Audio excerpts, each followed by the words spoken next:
been held in captive for many years, but now it appears that the tide has turned, particularly over here in the United Kingdom, on Nazanin Zaghari-Ratcliffe. But who's to blame? Hi, good morning, Neil Sean here in the very heart of London. Nice to have your company today. Welcome one and all, brand new subscribers, nice to see you.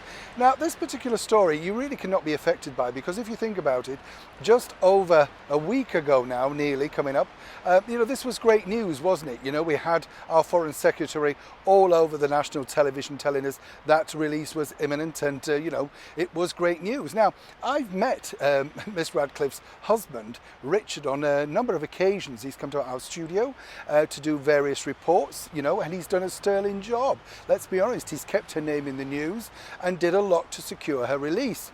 Not only that, of course, the release itself has cost quite a few, let's put it nicely, money, a lot of money to secure that release.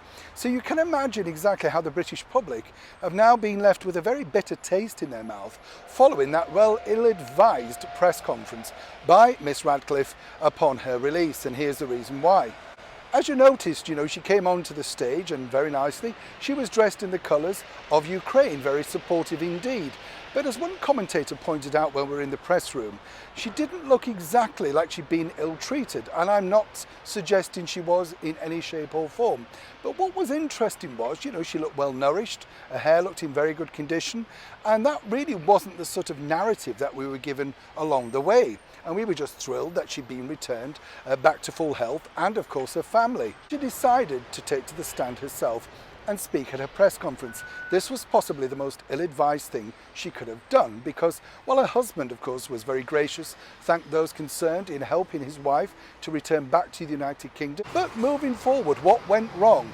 Well, she then began to attack, seemingly, allegedly, as we often say here on the show, the people that had secured her release. What we didn't really hear, and this is the bigger problem that's really having a groundswell in the media over here, is we didn't hear the fact that she was thanking those that had done a lot to help secure her release. There was no negativity against her her captors. We didn't hear her speak about that. But what she did say was, of course, how many foreign secretaries does it take to secure my release? Well, it's interesting because, those foreign secretaries naturally are a little bit miffed because they did a lot and it cost a lot. But now the bigger problem is this for the people doing Miss Radcliffe's PR.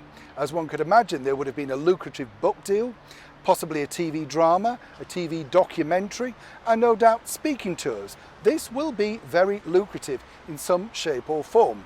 But that's now all taking a huge knock, simply because a lot of people over here, particularly in the United Kingdom, feel that she was ungrateful.